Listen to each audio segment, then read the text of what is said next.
Good morning students, +2 class. आज हम economics का नेक्स्ट चैप्टर स्टार्ट करेंगे एग्ज़ाम्स के बाद का, बैलेंस ऑफ पेमेंट। ठीक है, BOP मतलब बैलेंस ऑफ पेमेंट, उसका मीनिंग करेंगे। बैलेंस ऑफ पेमेंट का मीनिंग है refers to the statement accounts. अब सिंपल में समझो, पहले बैलेंस ऑफ पेमेंट का मतलब पता है कि जो भी एक देश दूसरे देश के साथ ट्रांजैक्शन करता है। ट्रांजैक्शन मतलब जो भी एक देश दूसरे देश के साथ जो भी लेन देन करता है, ठीक है, वो लेन देन चाहे गुड्स का भी हो सकता है, सर्विसेज का भी हो सकता है। ठीक, एक देश जो economic transaction of a given country, हमारा देश, इसमें क्या रिकॉर्ड रखा जाता है, जो भी इकोनॉमिक ट्रांजैक्शन कर रहा है हमारा देश with the rest of the world. With the rest of the world मतलब दूसरे देश के साथ जो भी ट्रांजैक्शन हो रही है। ट्रांजैक्शन मतलब जो भी रिसिप्ट आ रही हैं, जो पेमेंट कर रहा है, उसको कहते हैं बैलेंस ऑफ पेमेंट।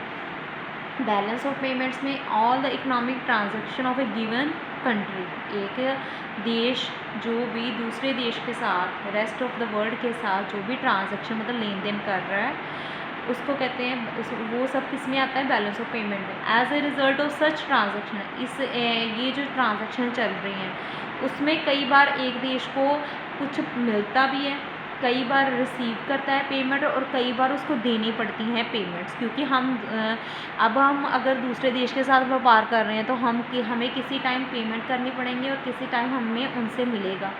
अगर हम इंपोर्ट एक्सपोर्ट कर रहे हैं, अगर हमने इंपोर्ट किया, इंपोर्ट मतलब बाहर से मंगवाया, तो हमें पेमेंट करनी पड़ेगी, तो हमारी वो पेमेंट होगी। अगर उन्होंने हमसे इंपोर्ट किया, हम एक्सपोर्ट कर रहे हैं, तो हम रिसीव करेंगे payments.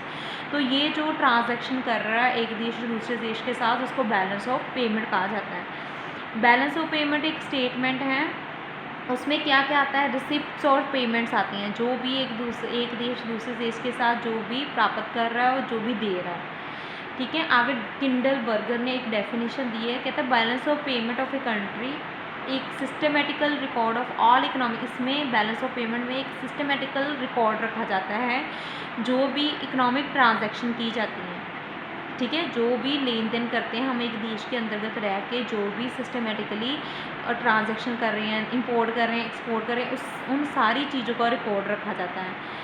Between its resident and resident of foreign country, जो भी हम अपने देश के साथ या बाहर के देशों के साथ जो भी ट्रांजैक्शन कर रहे हैं, उनका सारा हिसाब किताब रखा जाता है, वो भी सिस्टमेटिकली रिकॉर्ड रखा जाता है। उसको क्या कहते हैं, balance of payment. Balance of payment में सारा सिस्टमेटिकली जो भी इकोनॉमिक ट्रांजैक्शन चल रही हैं उसका रिकॉर्ड रखा जाता है। हम रेजिडेंट, बिटवीन इट्स रेजिडेंट, एक देश फॉरेन की कंट्री के साथ दूसरे देशों के साथ जो भी ट्रांजैक्शन कर रहे हैं।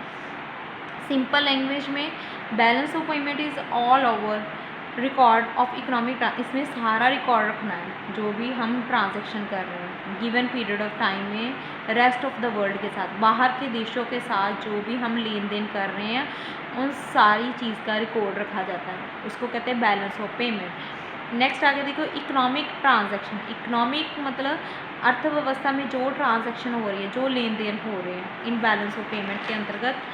अब देखो, economic transaction in BOP, economic जो लेन देन हो रही है बैलेंस ऑफ पेमेंट के अंदर, विजिबल आइटम्स का होता है, एक इनविजिबल आइटम का, एक कैपिटल ट्रांसफ़र। अब हमने विजिबल आइटम्स में क्या क्या आइटम आती हैं, मशीनरी हो गया, राइस, टीज़, कपड़े वगैरह। इनविजिबल में सर्विसेज, जिनको हम ना देख सकते हैं ना टच कर सकते हैं, देख सकते हैं, जैसे बैंकिंग, इंश्योरेंस की सर्विसेज हैं, डॉक्टर की सर्विसेज हैं, लॉयर की सर्विसेज हैं, ये सारी किस में आती हैं, इनविजिबल आइटम्स में। कैपिटल ट्रांसफ़र में जो भी कैपिटल रिसीव कंसर्न है, अब हमने विजिबल आइटम का इंपोर्ट एक्सपोर्ट किया, इनविजिबल आइटम्स का किया, तो उसके लिए हमें कैपिटल ट्रांसफ़र करनी पड़ेगी, पैसे भी देने पड़ेंगे। कई बार हमें कैपिटल मिलेगी और कई बार हमें क्या करनी पड़ेगी, पेमेंट। और कैपिटल ट्रांसफ़र में क्या आता है, कैपिटल रिसिप्ट और कैपिटल पेमेंट। रिसिप्ट मतलब मिलना, पेमेंट मतलब देना, ठीक है। विजिबल आइटम्स में क्या आता है, मशीनरी, कोई भी गुड्स ले लो।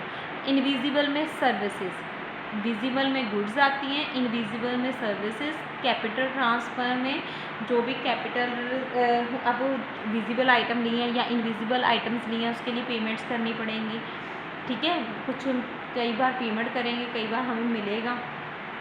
इसके अलावा which includes all types of physical goods, इसमें केवल गुड्स को विजिबल आइटम्स में केवल गुड्स को शामिल किया जाता है, इनविजिबल आइटम में ऑल सर्विसेज को, ठीक है। और कैपिटल ट्रांसफर पहले बता दिया था, जो कि कैपिटल रिसिप्ट आ रही हैं, पेमेंट्स आ रही हैं, ठीक है। नेक्स्ट आगे देखो, types of balance of payment. Balanced balance of payment 3 तरह की टाइप्स हैं।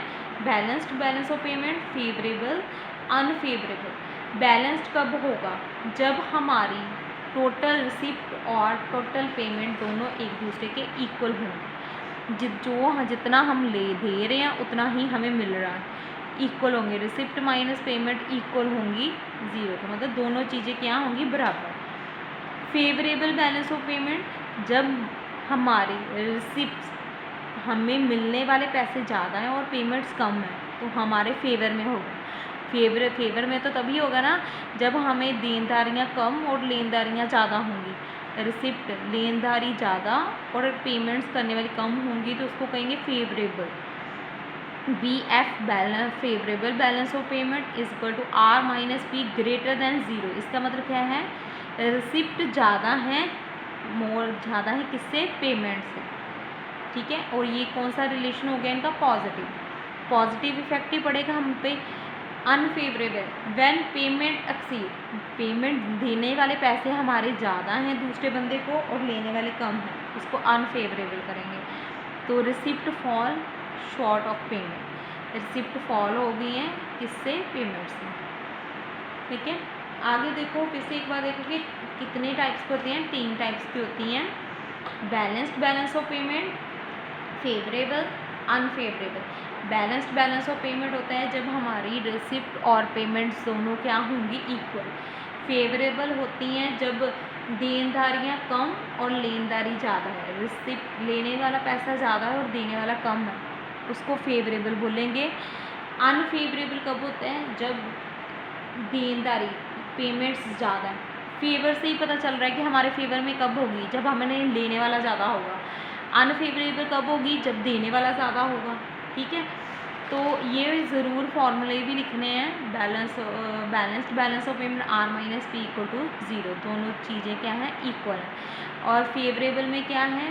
क्या रिसिप्ट ज़्यादा है, पेमेंट कम, ग्रेटर दैन जब क्या होगा? P से, और इसमें लेस दैन, पेमेंट्स कम, पेमेंट्स देने वाली ज़्यादा है और रिसिप्ट कम है, रिसिप्ट फॉल हो गई हैं शॉर्ट ऑफ पेमेंट से। आगे देखो, balance of payment and balance of trade होते क्या हैं? बैलेंस ऑफ पेमेंट क्या है? बैलेंस ऑफ ट्रेड क्या है?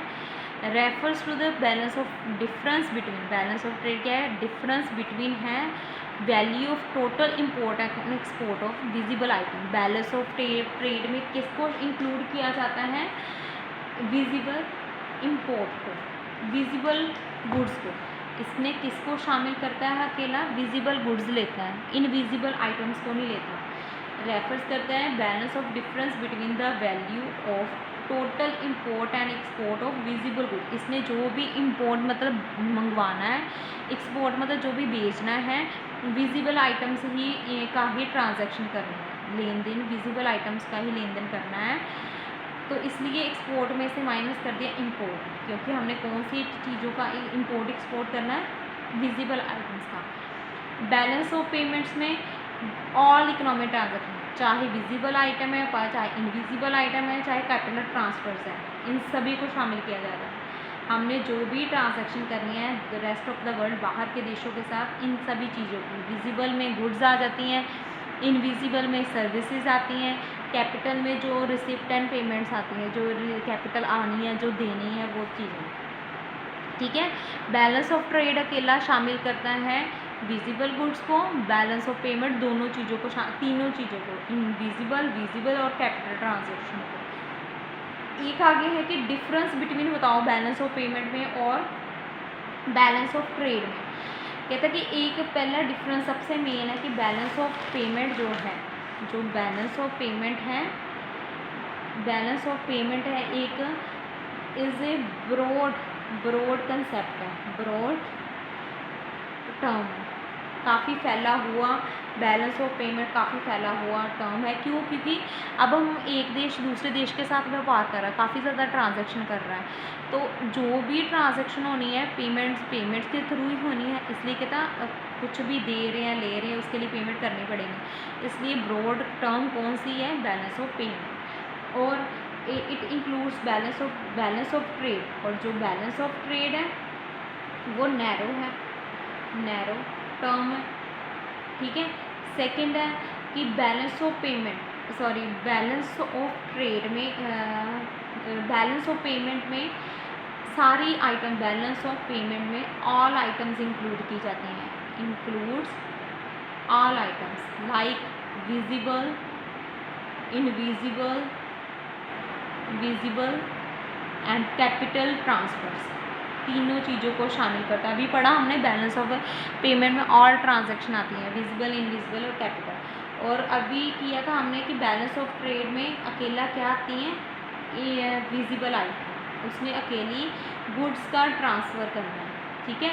तो थर्ड है एक कंट्री का में है बैलेंस्ड और अनबैलेंस्ड, एक कंट्री का balance of payment, balance of trade जो है, अब ट्रेड जो है वो फेवर में भी हो सकता है और अनफेवर भी हो सकता है। अब ट्रेड है वो हमेशा सेम तो रहता नहीं है, कभी फेवर में भी हो सकता है, कभी बैलेंस में आ जाएगा, कभी अनबैलेंस्ड भी हो सकता है, ठीक है। ट्रेड जो है बैलेंस भी हो सकता है, अनबैलेंस भी हो सकता है, बट बैलेंस ऑफ पेमेंट कहता है ऑलवेज क्या रहती हैं? Balance of payment always balanced, हमेशा ही बैलेंस में रहती हैं, ठीक है। अगर जितनी पेमेंट की बात की है उतनी ही मिलेगी, उससे कोई कम नहीं मिल सकती आपको। नेक्स्ट है, अगर किसी टाइम ट्रेड में अगर अनफेवरेबल हो जाता है, trade unfavourable balance of trade हो जाता है, तो उसको किसकी हेल्प से ठीक किया जा सकता है? With the help of balance of payment. Unfavourable balance of payment को किसकी हेल्प से ठीक किया जा सकता है? बैलेंस ऑफ पेमेंट की। बट बैलेंस ऑफ पेमेंट को can not be meet by balance of trade. अगर ये अनफेवरेबल हो जाता है तो उसको बैलेंस ऑफ ट्रेड की पेमेंट से हेल्प से ठीक किया जा सकता है ट्रेड को। अगर बैलेंस ऑफ पेमेंट में गड़बड़ी आ गई तो उसको ट्रेड की हेल्प से ठीक नहीं किया जा सकता, क्योंकि अगर पेमेंट्स ही नहीं होगी तो कैसे ठीक करेंगे इसको। तो लास्ट इसका पॉइंट है, from the view point of economic analysis balance of payment कहता है ज़्यादा इंपॉर्टेंट है ट्रेड से, ठीक है। बैलेंस ऑफ पेमेंट ज़्यादा पैसा होगा तो तभी ट्रेड होगा, इसलिए पेमेंट ज़्यादा इंपॉर्टेंट है इससे। फिर सुनो, बैलेंस ऑफ पेमेंट एक ब्रॉड टर्म है, ट्रेड जो है नैरो टर्म है। बैलेंस ऑफ पेमेंट में और ट्रांजैक्शन को शामिल किया जाता है, बैलेंस ऑफ पेमेंट में बैलेंस ऑफ ट्रेड में केवल विजिबल आइटम्स को लिया जाता है। बैलेंस ऑफ पेमेंट हमेशा ऑलवेज बैलेंस ही रहती है, ये फेवर में भी हो सकती है, अनबैलेंस भी हो सकती है, अनबैलेंस भी। बैलेंस ऑफ पेमेंट को अगर बैलेंस ऑफ ट्रेड अगर किसी टाइम भी अनफेवरेबल हो जाता है तो उसको इसकी हेल्प से ठीक किया जा सकता है, बट इसको बैलेंस ऑफ पेमेंट को नहीं ठीक किया जा सकता ट्रेड की हेल्प से।